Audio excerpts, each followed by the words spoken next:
Saki is bringing together stakeholders to meet with Police Minister Bheki Cele. Let's go back there.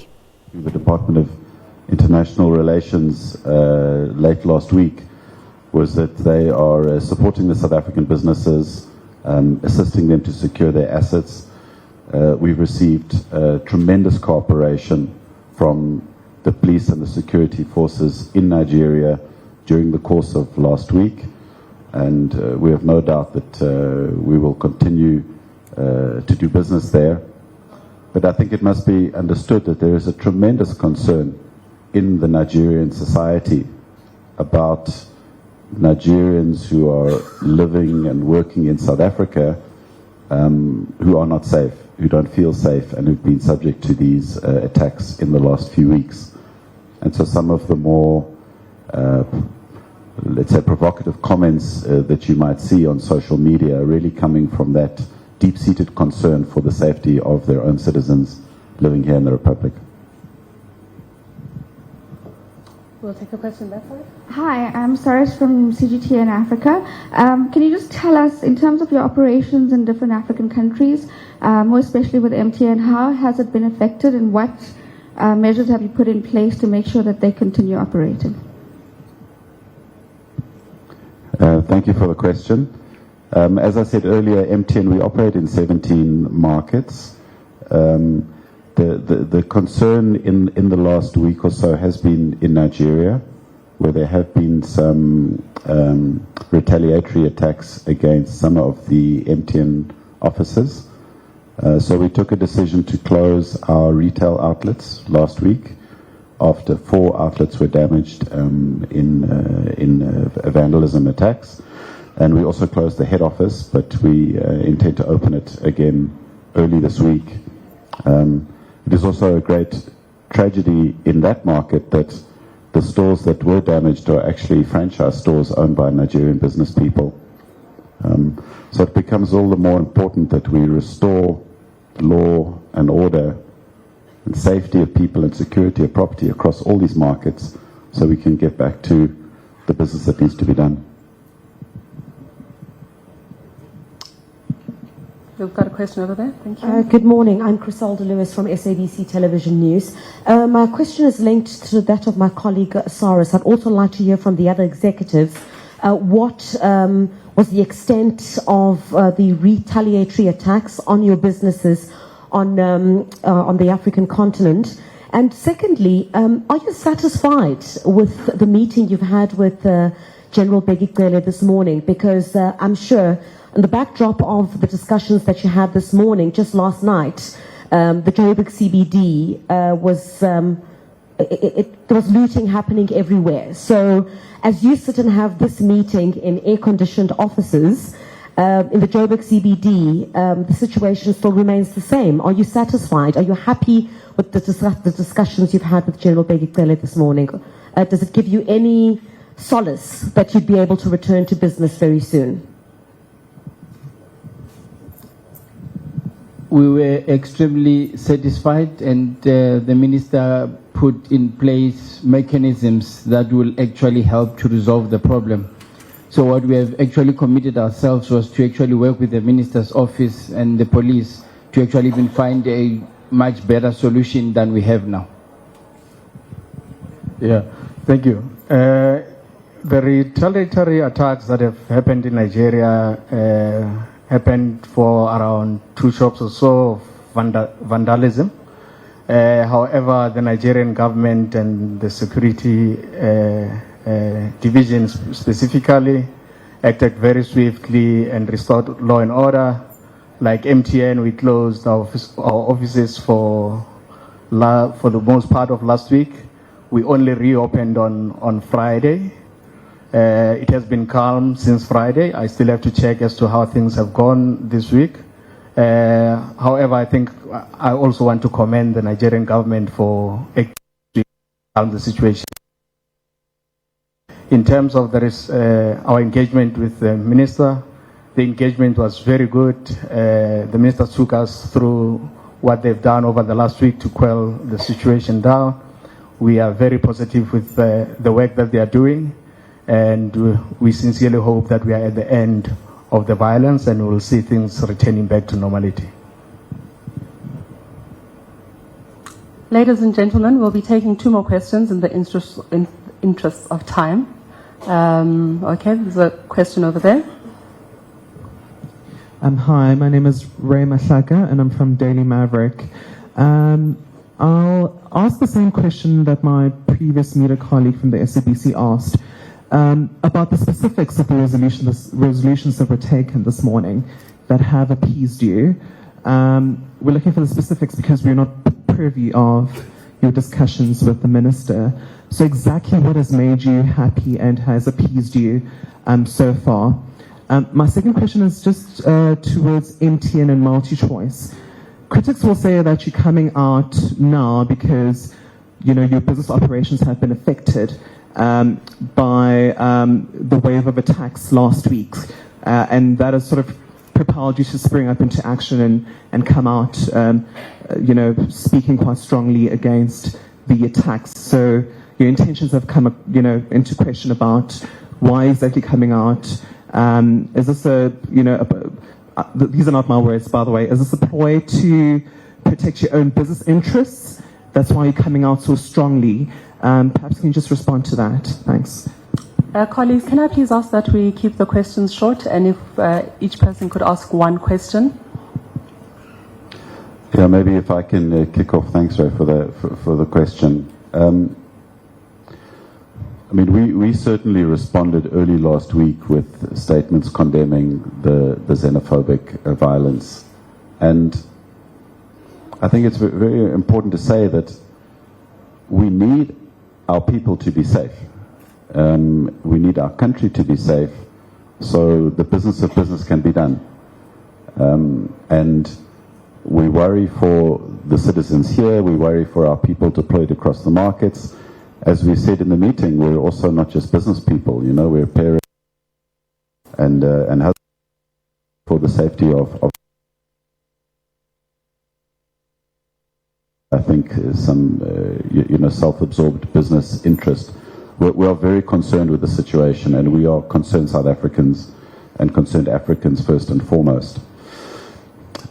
Insofar as the meeting this morning was concerned, the Minister brought representatives also from police, from criminal intelligence, and they briefed us on the situation as they saw it. They briefed us on the complexities. They briefed us on the steps they had taken over the course of the last week to secure the situation across the various parts of the country where the xenophobic violence broke out. And they also shared with us that they had a very detailed plan that they would be deploying going forward. I think we all left the meeting with a much better understanding of the complexities of the situation. We certainly urged the Minister and his colleagues to communicate as best as they could the steps they're taking so that South Africans are well informed that the situation is in hand. I think that's very important. We also communicated that, regrettably we have the xenophobic attacks, we also have the scourge of gender-based violence, and this is contributing to a situation where South Africans just generally don't feel safe, and they feel that the society is becoming, more lawless, and this is something that really needs to be addressed. And I think they very much took those comments on board. And I think the final very important thing is that this is also a shared responsibility. One of the factors that the Minister and his team were communicating to us was the issues around abandoned buildings in the central business districts of some of the large cities in South Africa, and how this is also contributing to the instability, and I guess also reminding the business community that they also have a role to play in that situation and also need to be part of finding solutions in that particular area. Thank you.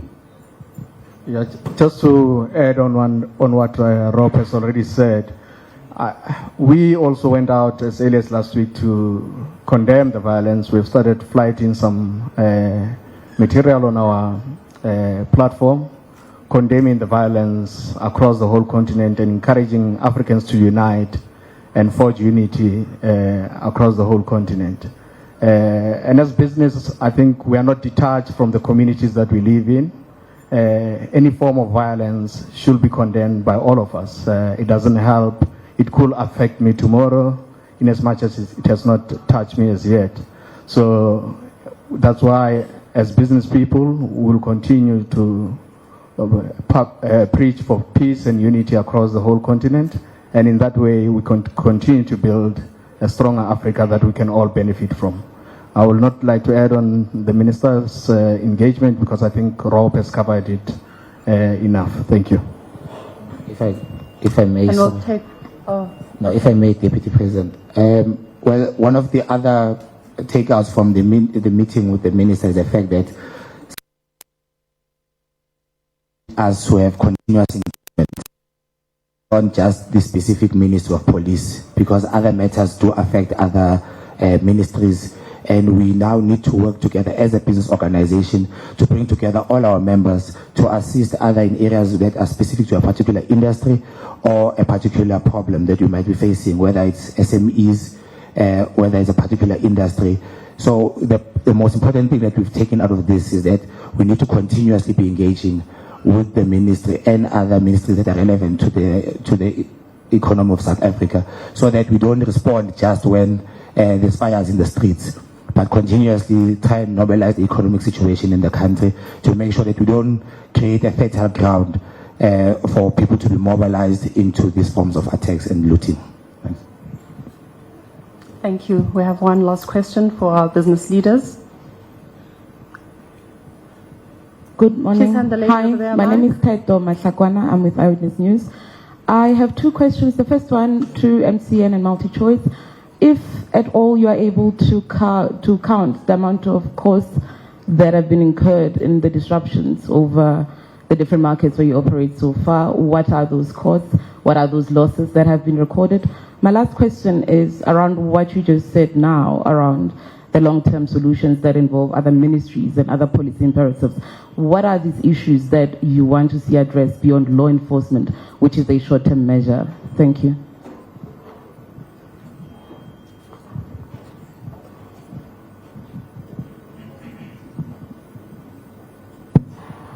Yeah, thank you for the question. If I could comment on the question on the losses, I would say that there's two elements, or maybe three. The one is, yes, we've had facilities damaged in Nigeria, was limited to 4 stores. As I said previously, though, these are franchised outlets, so they're owned by local Nigerian business people. So that is, I think, a very, very sad state of affairs. And we are assisting them in rebuilding those operations. We've also had to close some stores in South Africa. We closed the head office in Nigeria for a while. I don't think this had a material impact on productivity. I think the most significant negative implication is more around the sentiment. As I said earlier, MTN Group is owned almost 50% by international investors. And so there we will have now a whole other topic to discuss, already on top of other complexities of doing business in these markets. Africa is in tremendous need of foreign direct investment. Most of these economies run trade deficits, and so we need to be an open, viable, accessible market for international investors. And we are concerned about the implications of the situation on investor sentiment long term, which is why it's so important that we get on top of the situation across all the markets so we can really give our investors confidence. And secondly, just, the effect it has on sentiment more generally in the company, the people that work in the company. It's really been a very tough situation for our people. And so we're standing next to them, and we're standing here this morning. We need to link arms and work on this together and get on top of the situation. Yeah, on our side, we had to close for 4 days of last week, which really impacts on our ability to get customers connected or reconnected, because they usually reconnect on a day-to-day basis. In terms of the quantum, I don't think we have done the exercise to get to the number as to how much impact it has had over this last 4 days.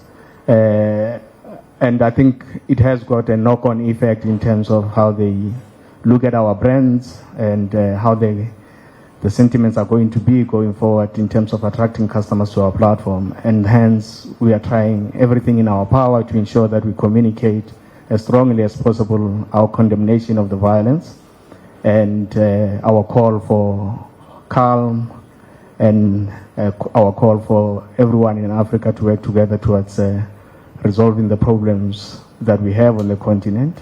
And we will do our part in the long term in terms of investment across the whole continent, so that more people can get employed, and as business thrives, then it has got usually a knock-on effect in terms of many people also benefiting across the continent. So we will do our part as a business to continue to build growing businesses across the continent.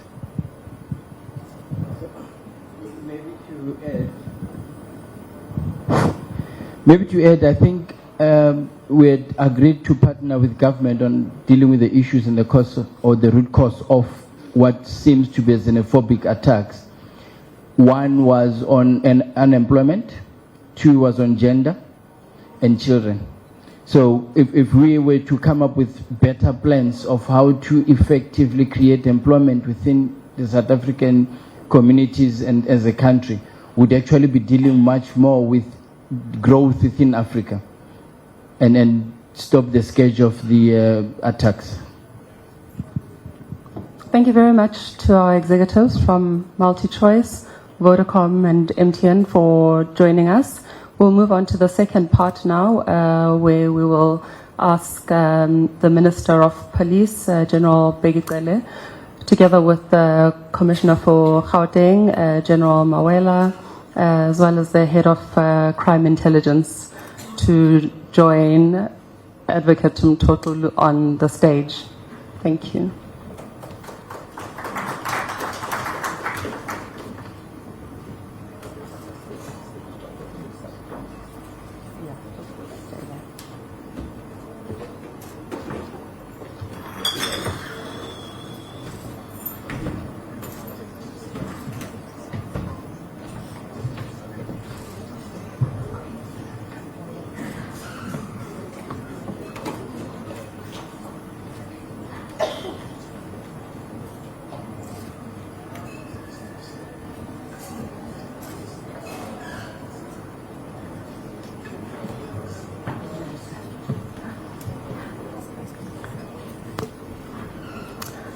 Minister Begigele is joined by General Mawele, as well as the National Deputy Commissioner of Police.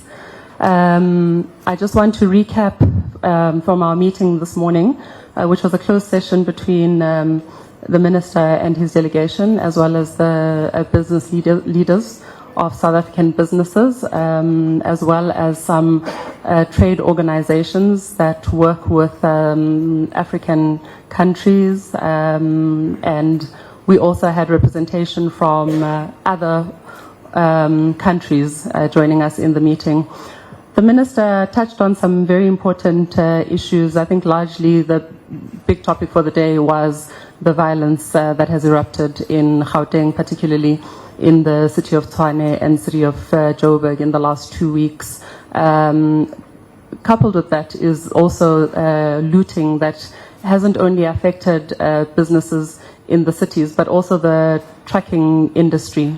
Over the last few months, we've seen the trucking industry almost under siege from criminal activity.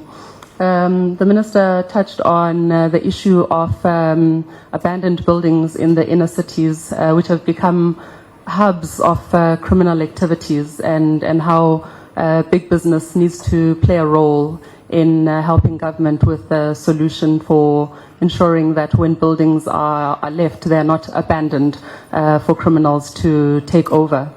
And so without taking much time, I'm going to hand over to Minister General Begigele to address us this morning before he takes some questions from the media. Thanks, Chairperson of the session, Deputy President of the Saki. You have really put what I was supposed to say. I can go straight to questions now because all what you have said. Maybe one thing to add is that as a government and the broader community in the Republic of South Africa, we condemn these acts of barbarism, no matter who perpetuates them. That's the point, that nobody anywhere should think that anybody supports this kind of behavior, whether by South Africans, whether by foreign nationals in South Africa, even in Africa and the region. Maybe one thing, the question that was asked, what the business will be doing in terms of the threat of nationalization of these private companies in these other countries. The main one would have been the Nigerian situation. In a few weeks, the president of Nigeria will be in South Africa, coming on the state visit to South Africa, and will be received by the President of the Republic of South Africa. I want to say this and correct the narratives that is on some of the channels, especially TV channels, to say the President of Nigeria is coming here because there is a problem of xenophobic and the people getting attacked. This decision was taken last year when President Ramaphosa visited Nigeria. Fortunately, I was a part of the delegation. I was there when this decision was taken.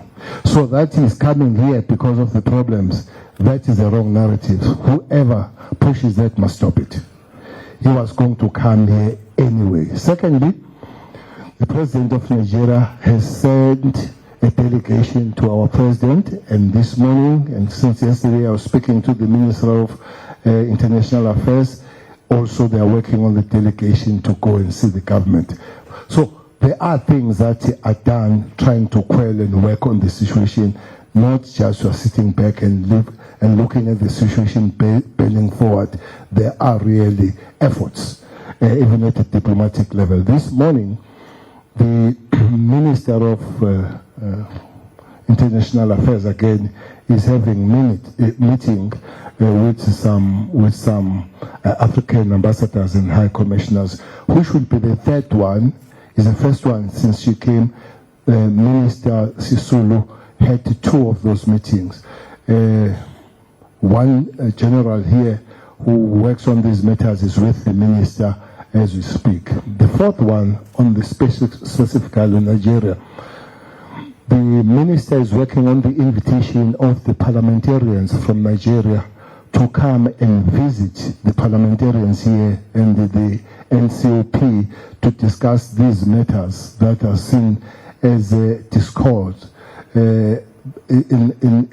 politics, but also is working on the young formations from Nigeria to come and visit our young formations here, so that besides government to government, there should be people to people relationships, which we believe will improve the situation if it is put on the level of people to people. These are the things that, as we speak, the government is doing.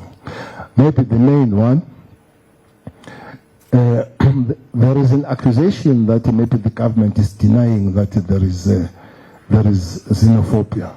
Look, I'm not going to put my foot on that one. The job that I'm given to do is to fight criminality. It doesn't matter what is the face of criminality. So we arrest people that burn, destroy, kill, injure other people. Usually we find thereafter what nationalities are they after we've arrested them. So we don't arrest because we suspect that you are a Zulu. We suspect that you are this nationality and we arrest you. If we go to the street, as we did go last week where this thing started on CBD near GP Street, we found the shops banned. The whole street was banned. But what we noticed, the narrative said that the South Africans are banning the foreign national shops. The first thing I asked when I spoke to General, the last time I remember, was it Pick and Pay? Shoprite? Last time I remember it was a South African shop. It was banned. The next one was Pep. It was banned. The third one was Joseph. It was banned. So it dawned to me that people are doing criminality here regardless of checking at the end of the day who suffers. That's one. Two, we went to the people that have been arrested. The number of the people arrested up to this point is 639.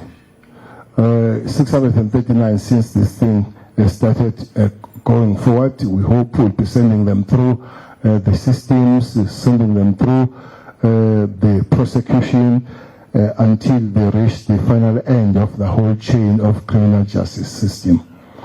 People have died.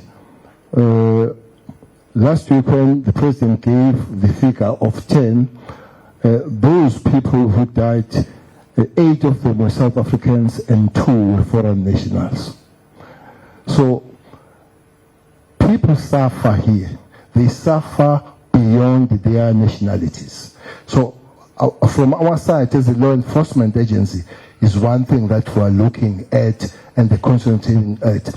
Whether the foreign nationals injure and shoot and kill South Africans will act on that or vice versa. Hence in coronation, this gentleman took the firearm, shot and killed somebody that we discovered was South African, and the person who shot is a Pakistan national. We arrested because he has murdered somebody. Beyond that, we discovered that he used the illegal firearm to do that thing. So in our hands, we have a criminal.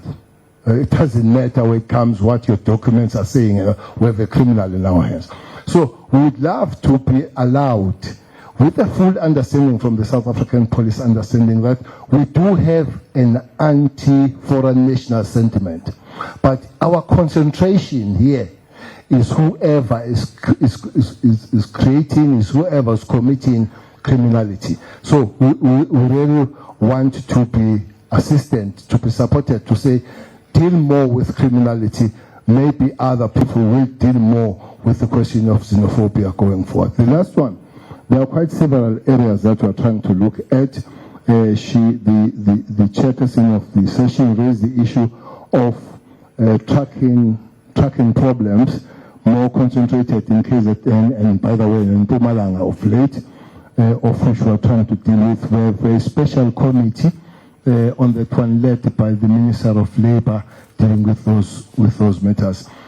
We're beginning to identify it as an economic sabotage crime rather than the tracking problem, because it's got an immense destruction of expensive goods that they're moving on our roads. So we're looking at the economic crimes. That's how we're going to treat it, and that's how we have begun to treat it going forward. The other one is the gender-based violence. That is the South African police and South African government we're looking at. We cannot have such a young female nation that living in so much fear. You meet these young ladies from school and all. Fortunately for me, or unfortunately, one of my daughters is at UCT. You listen to the stories, you realize that is one area that we need to concentrate following the funeral we had last week and all that. We're working hard on that. So we're pulling these things together. The point that was raised by the president here, this cannot be a once-off. Secondly, this cannot be one government department only. So we believe that as we go and have other meetings, we'll broaden the base of meetings from other departments that finally will be working towards finding the solution. Last night, Cressida, there was a problem. We know how it came about. There was a little bit peace until that kind of a meeting came, and we worked on that one. I think General here can explain exactly figures. I think we have lost 2 lives out of yesterday's kind of activities. But this morning, as we check the situation, we are on the quiet side again, looking around. Regardless of the social media that was saying come the 9th, they'll be shut down in South Africa. Everybody will be sent out of South Africa. So I think we have a quiet morning going forward. So we are glad that we invited, and we are glad and very much available as the government to say, indeed, we work together with the business. How serious the matter is, I'm briefing the governing party working committee at 2 today. I'm briefing the president. I'm briefing the premier of the province on these matters, because it needs to be really a combination of all of us putting the shoulder on the wheel so that this thing comes to an end, and make sure that we work as such that that peace is permanent. Thanks very much. Thank you very much, Minister.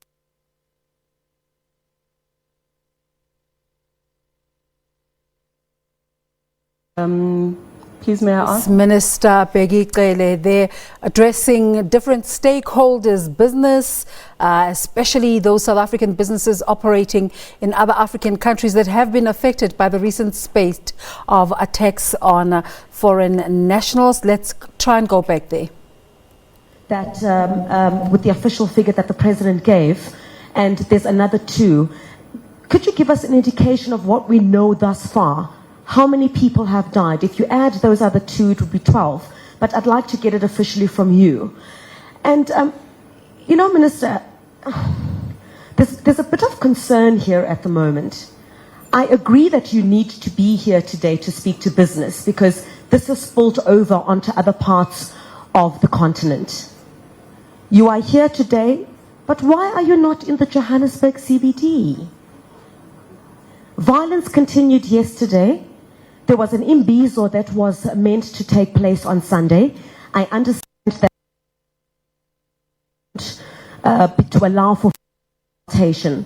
Why are you not in the street? You've been in the street before, but the body count keeps rising. Why don't you go and address the people there? All good and well that we are here in Randburg addressing business. That is very important, I agree. But why are you not in the street addressing where the concerns are? There is no indication at this stage that the violence itself is going to go down. It's a quiet morning, yes, but we wait for dark, and it's the same situation. Journalists like myself are in the street watching it all unfold. Thank you. Well, the figures will be given by the provincial commissioner.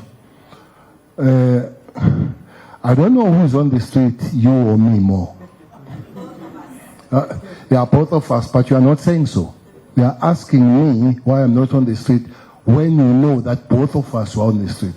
Nobody, including yourself, that is on the street more than me, in the middle of the night. You see, I'll give a tracker that you track me where I am. No minister. I'm not blowing my trumpet here. Most of the time, Cressida, my interviews are never in the office. Thanks that you are found here, there is school and all that. I think this will be only last one, because all my interviews are on the field. You know that. Ask your colleagues there, where they interview me, they find me on the field. Whether it's a Western Cape, Cape Flats, where there's Gauteng, where there's KZN, you find me on the field. This question of yesterday, I don't want to blame other people. That Imbizo was cancelled, Cressida, because the king raised an issue in terms of inviting and convening Imbizo. Did not like it much when he spoke to Izinduna. He said Izinduna is preview of the king, which is a structure that we have worked with preparing for yesterday. Hence, on Friday, that meeting was postponed by the Minister of Police, who has convened the government meeting. I went to the hostel. They requested that the Minister of Police comes, the Human Settlement comes, Home Affairs comes, DSD comes, to be a government in Imbizo, because people, they say, besides asking the question of xenophobia, they have their pressing social issues, unemployment, housing, and other things. So that was kind of the meeting that we expected. Yesterday morning, when I was in Durban, I heard that the meeting is continuing. But the meeting was no more for the government meeting, because it was addressed by the political leadership. We said we're not going to stop the politicians if they want to go and have the meeting there. But it had nothing whatsoever to do with government. Hence, you did not see a single minister, you did not see a single MEC, you did not see the premier there. So don't ask us about yesterday's meeting. You go and ask the people that addressed the meeting. And unfortunately, things got out of hand a little bit, and that was then the responsibility of the police, not the people that arranged the meeting. Unfortunately, the police were very cooperative, because they were still in that meeting, even though there was a hush-hush kind of a meeting. Indeed, there was an aftermath of that meeting. And Cressida, I came from Durban. I spoke to him. I drove to the area as I came from Durban. So don't ask me why I'm not there, because you were not there when I was there. So it's a question and who, but that should not be the issue. The issue is that indeed, this morning, we have checked, and then we have a little bit of space. We all agreed that we should come to an end of responding to these things when they happen. We should be there on permanent and work on permanent approach. How do we deal with the matter is exactly what we're doing. Hence, we have a plan. Unfortunately, you can't share the plan with you at the present moment, but we will be forever on the ground. And it makes you understand things better when you are on the ground. Unfortunately, I was very jealous when you are on the ground. I was in Cape Town. I said, if I was in Joburg, I would be joining her now. That's the only one night I saw you. But because I don't go with cameras, many nights I'm there 2 o'clock, I'm there at 4, and I'll continue. I think is the best way of dealing with the matters. Sorry, Minister, do you blame the former IFP leader then for the upsurge in violence that we saw after? I'm sorry, can we take questions from other members from the media, please? Who do you blame? Yourself. Who do you blame? No, that happened. You said it was not part of the government in Imbizo. So that was a meeting. That's what I'm saying, and it's true. Yes, it was not part of the government. I blame nobody. Hi, it's Ray here again from Daily Maverick. Minister Clela, you said the main reasons for the wave of violence in Pretoria and Joburg and other parts of the country, you can describe it as criminality, but can you please go far than that? What are the underlying issues there that you've identified as well? The second question, sorry, it's a really important issue. Your state intelligence arm, is it able to predict pending violence and looming violence and act accordingly as well? Because according to yesterday's report, state intelligence can predict the violence, but it cannot respond appropriately and in a timeous manner as well. Thanks. I read that article yesterday, and I said to myself what I said to one member of parliament, and I'm repeating it here, that why the police national commissioner is not coming with a coordinating body of the intelligence. There are 3 intelligence bodies in South Africa that are inconstitutional. I hear people saying that they are having their intelligence. That is illegal, by the way. There are 3. That will be your DI, which is Defense Intelligence, Crime Intelligence, the South African Police, and the State Intelligence. All those intelligences are coordinated by the body called NICOC. So, if you say there is no response, it's a information that is given to NICOC, and NICOC will put those according to the areas where they're supposed to be responded to, including the South African police. So, I want to say, there are many, unfortunately they will not be known and not be put on the table. There are many activities, criminal activities that are blocked before they happen. Many of them. There are many. Last week, we arrested 12 of the what would have been cash heist in the base because intelligence has worked on it. By the way, most of the cash heist that has been stopped now has been stopped on the base before they go and attack. Even here, there are many rising. What you have seen as people going there, and they found the police arrest them on auction and block them before they happen.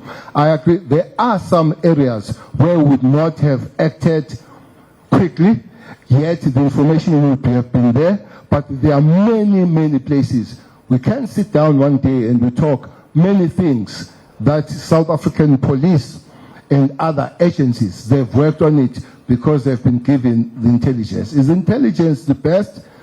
Well, we're coming from the history for whatever reason that it has not been best, but is improving, especially the one that I work with, the criminal intelligence. It is on that score that things like your cash heist, your car hijack have gone down because the intelligence is beginning to do its job. Thanks. Thank you, Minister. I don't know if when he's going to give exactly the figures that. Okay. Yeah. General Mawela, would you like to answer that question? Thank you very much. Thank you, Honorable Minister. Maybe let's do it in this way, blow by blow. Starting with what happened in Tshwane, when the taxi operator was killed. That was the first body we have picked up. And then moving forward,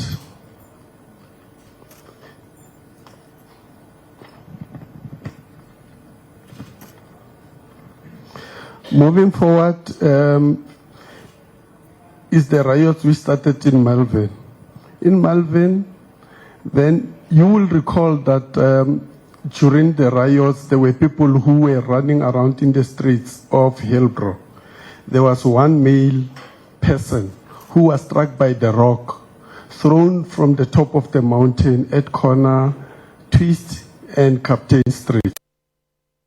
That was the name of the building is just an abandoned building occupied there. It doesn't have a name, but it is at corner Twist and Captain. Then that's when we pick up the second body. Again, the very same day, in the CBD, there was a body of a woman, which was also discovered in the CBD. But what we could establish out of that body, it was criminality which was happening, group of criminals who were just roving around the street, robbing people and shooting at random. And one woman was struck by the bullet and died. Other 3 people were injured. 2 males and 1 woman were taken to hospital. They didn't die, those ones. And then also a police officer was injured when they were confronting that criminal. We moved to Slovo. Yes, I'll give the dead body.